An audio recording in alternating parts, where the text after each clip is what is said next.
Assalamualaikum warahmatullahi wabarakatuh. Halo semuanya, nama gue Ryuga. Gue adalah mahasiswa semester 3 di Universitas Budi Luhur.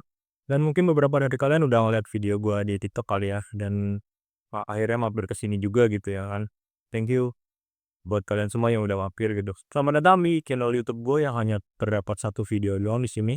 Dan dengan janji gue bakal ngebahas feodalisme di perguruan tinggi di Indonesia.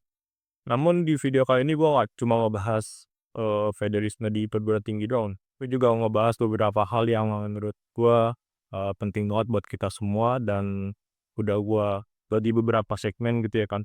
Jadi buat kalian yang penasaran, mari kita bahas. Feodalisme sendiri adalah sistem politik dan sosial di abad tengahan Eropa gitu, di mana tanah dan kekuasaan dibagi berdasarkan hierarki yang kaku. Jadi hierarki itu puncaknya ada raja, ya as, terus di bawahnya ada bangsawan yang menguasai wilayah, lalu ada kesatria yang menjaga keamanan, dan di lapisan terbawah adalah petani yang menggarap tanah tapi hampir tidak pindah hak. Kunci feodalisme adalah kekuasaan dan keputusan mengalir dari bawah ke atas. Sedangkan yang di bawah hanya menerima perintah dan tidak bisa menolak tertentu. Di kampus, pola ini masih terasa teman-teman. Di puncak hierarkinya tuh kan kita ada rektor, terus di bawahnya disusul oleh dekan dan ketua fakultas, lalu di bawahnya lagi ada dosen gitu ya kan, terus kita masuk di lapisan terbawah. Oke, mungkin ada beberapa banyak kasus di antara kebijakan-kebijakan besar mulai dari eee, aturan akademik, mulai dari peraturan kuliah, ujian, atau skripsi dan lain-lain lah. Dan yang kedua tuh ada akademik dan non akademik, bantuan misalnya ada scoring atau larangan ujian atau pembatasan fasilitas kampus gitu ya kan. Dan selanjutnya mungkin ada jadwal kuliah dan ujian yang bisa belok mendadak karena agenda dosen, tanpa diskusi dengan mahasiswa yang berdampak gitu. Ya di kelas interaksi juga cenderung satu arah gitu ya. Dosen berbicara dan mahasiswa hanya mendengar gitu. Kesempatan bertanya dan diskusi ada tapi mahasiswa nggak memanfaatkannya karena khawatir bodoh atau berbeda. Kondisi ini membawa beberapa dampak teman-teman. Mahasiswa yang kurang terlatih menganalisis, mempertanyakan, dan menawarkan solusi. Harusnya kampus jadi ruang kebebasan berpikir. Tapi kalau hierarki tetap mengikat, ia hanya mengubah nama dari kerajaan menjadi universitas. Oke, kita nggak cuma ngomongin kampus di sini, kita ngomongin masa depan Indonesia, teman-teman. Bayangin, generasi muda selama kuliah terbiasa diam, takut salah, dan cuma ikuti aturan saja gitu ya kan. Pas lulus, ya mentalnya sama. Takut ambil resiko, takut berbeda, terus takut bikin sesuatu yang baru gitu ya kan. Dan ini fatal menurut gua. Karena negara ini butuh komit, butuh membuat terobosan baru, butuh ada yang buat gerakan baru, dan yang utama butuh adanya pencipta lapangan kerja baru. Sekarang coba kita data pengangguran kita tuh masih terlalu tinggi teman-teman ya. Dari data Februari 2025 itu ada 70,3 orang, artinya setiap angkatan kerja baru lulusan kuliah yang sekitar 2 juta mahasiswa gitu ya kan, terus lulusan SMA, SMK itu di rata-rata ada 3,5 juta per tahunnya yang mau masuk kerja gitu. Dan mereka langsung bersaing sama 73 orang ini loh teman-teman. Coba kita hitung pasarnya ya kali ya. Tadi kan jumlah pengangguran ada 73 orang. Terus jumlah angkatan kerja ya baru dari mahasiswa itu ada di apa 2 juta. Nah, terus ditambah lulusan SMA, SMA yang mungkin langsung pengen masuk ke lapangan kerja gitu kita anggap 1,5 juta lah ya. Oh, sama SMP, sorry. Sama SMP yang pengen mungkin langsung pengen kerja gitu ya kan. Kita anggap 1,5. Sisanya yang mungkin ingin kuliah dan bisa dapat perguruan tinggi gitu. Ya kira-kira sekitar 10,8 juta orang per tahun yang berebutan lapangan kerja. Ditambah lagi semakin buruknya dengan kemajuan teknologi AI yang sudah mengubah begitu banyak di dunia kerja saat ini.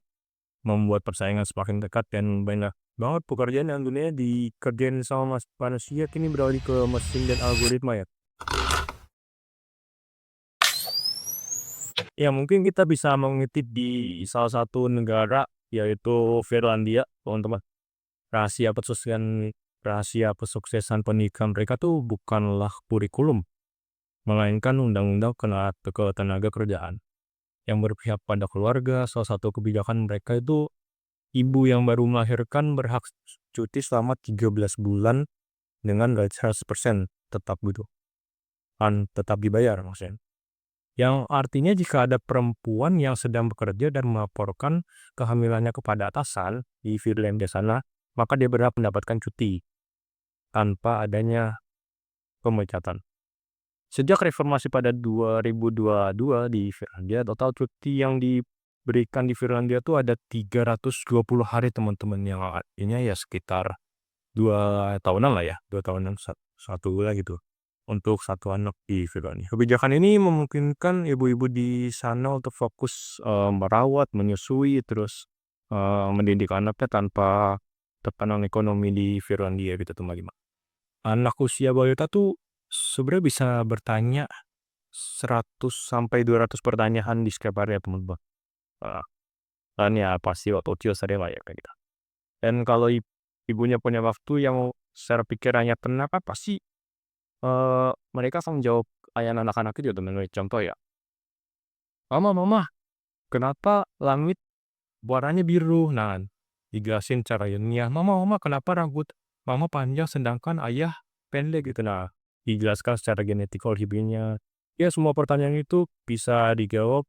Ibu bisa menjawab semua pertanyaan itu tanpa tekanan dan lupa kasih. Proses ini menemukan kebiasaan berdialog, berdiskusi, dan narasi setiap ini gitu. Apa sih dampaknya gitu ya? Akhirnya ketika mereka di sekolah itu ada guru yang bilang, "Apakah ada yang mau ditanyakan anak-anak?" Semuanya angkat tangan. "Apakah ada yang mau menanggapi?" Semua angkat tangan, gitu. Tapi di Indonesia berbalik. Ada yang mau ditanyakan, semuanya diem, kosong. Ada yang mau menanggapi, semuanya diem, kosong. Contoh-contoh ibu di Indonesia tuh gini ya, kayak itu anaknya nanya gitu ya kan, "Ibu, kenapa lampu bisa nyala?" "Ya karena dibayar listriknya. Kalau enggak, mati. Udah sana main main." Kenapa ibu kita itu gitu banget gitu jawabannya. Bukan salah mereka karena tidak terdidik, teman Pak. Kenapa? Karena tekanan ya, depresi itu ya banyak kok faktor-faktor ibu yang masih harus mikirin soal makan, mereka harus mikirin juga soal ekonomi keluarga gitu ya kan. Kan kan idealnya kan buat tradisi keluarga di Indonesia tuh gini, bapak yang urus kerjaan dan urus penghasilan gitu ya kan, mikirin bagaimana caranya berpenghasilan gitu. Dan sedangkan ibu itu yang mikirin caranya membelanjakan dan mengelola uang itu, gitu seharusnya, teman-teman. Tapi di Indonesia tidak begitu. Inilah penyebab ibu-ibu di Indonesia yang jarang berdialog bersama anak kita sendiri. Oke, mungkin kita nggak adil lah kalau cuma nyalain kampus, negara, dan sebenarnya atau pemerintah gitu. Kita nggak adil gitu kalau kalau kita tuh nggak bisa introspeksi diri, teman-teman. Oke, di sini gue pengen ngajak kalian untuk introspeksi diri sebagai mahasiswa atau pelajar yang lainnya gitu. Oke, mungkin gue nggak bilang semua mahasiswa kayak gini ya, teman-teman. Ya mungkin ada beberapa, banyak dari kita yang di kelas cuma sibuk main HP, scrolling TikTok, tidak mau mendengarkan dosen gitu ya kan. Banyak dari kita kalau ada tugas kelompok yang cuma nyumbang nama, tanpa adanya diskusi yang benar-benar kerja gitu ya kan. Itu ya banyak banget kayak modelan seperti itu. Ini sedikit tambahan ya bagiku ya, untuk semua masyarakat Indonesia, semua masyarakat ya. Ini masukan dari gue aja, mungkin ada beberapa dari kalian yang menempatkan kebenaran pada status atau posisi seseorang gitu. Karena gue pernah nemu orang yang model berargumentasinya seperti ini, teman-teman. Kalau yang ngomong presiden itu udah pasti bener, yang ngomong aja profesor ya udah pasti bener, yang ngomong pemuka agama udah pasti bener, yang ngomong tokoh adat udah pasti bener. Kalian menganggap mereka bener karena mereka punya posisi dan jabatan di masyarakat. Kak, benar itu bukan karena orangnya punya kekuasaan, teman-teman. Tetapi karena cara berpikir mereka yang logis dan masuk akal. Makanya kita harus belajar menilai segala hal berdasarkan logika dan akal sehat, bukan semata-mata karena siapa yang ngomong gitu, teman. Oke, kalau feodalisme di kampus membuat mahasiswa pasif dan hierarki berjalan satu arah gitu ya kan, maka solusinya di balik semua itu tuh, maka solusinya adalah membalik pola itu. Bukan berarti struktur kampus eee, harus dihapus gitu, bukan. Tapi hubungan di dalamnya perlu lebih setarain. Yang pertama nih, mau gue sebutin deh. Struktur tetap ada tapi relasinya setara gitu ya, Kak. Rektor, dosen, dan mahasiswa tetap punya peran masing-masing. Tapi jangan ada jarak kasta gitu ya kan. Terus kalau ada rapat dan diskusi, yang dinilai itu ide dan kualitasnya, bukan dari siapa yang mengucapkan gitu temen lo. Dan untuk selanjutnya mungkin yang kedua ini ya, pelasian dialogis kali ya, kita sebut. Dosen memvalidasi dengan diskusi gitu kan, debat akademik dan problem solving. Bukan hanya menyampaikan pelajaran seperti ceramah doang gitu. Nantinya kan mahasiswa terbiasa memberi masukan bahkan mengkritisi materi atau metode dari dosen tersebut. Dan disitulah terjadi ruang diskusi gitu tuh. Dan untuk yang ketiga ini mungkin hierarki di organisasi. Di banyak kampus hubungan senior dan junior itu seringkali tidak seimbang teman-teman ya. Alih-alih menjadi ajang bimbingan, mencari pengalaman atau portofolio gitu ya kan. Organisasi mahasiswa kadang berubah menjadi tempat senior yang memanfaatkan juniornya gitu teman. Entah untuk pekerjaan yang tidak relevan atau sekedar mempertahankan tradisi yang memberatkan gitu. Jadi intinya semua pihak kampus dan mahasiswa harus saling melibatkan diri gitu ya.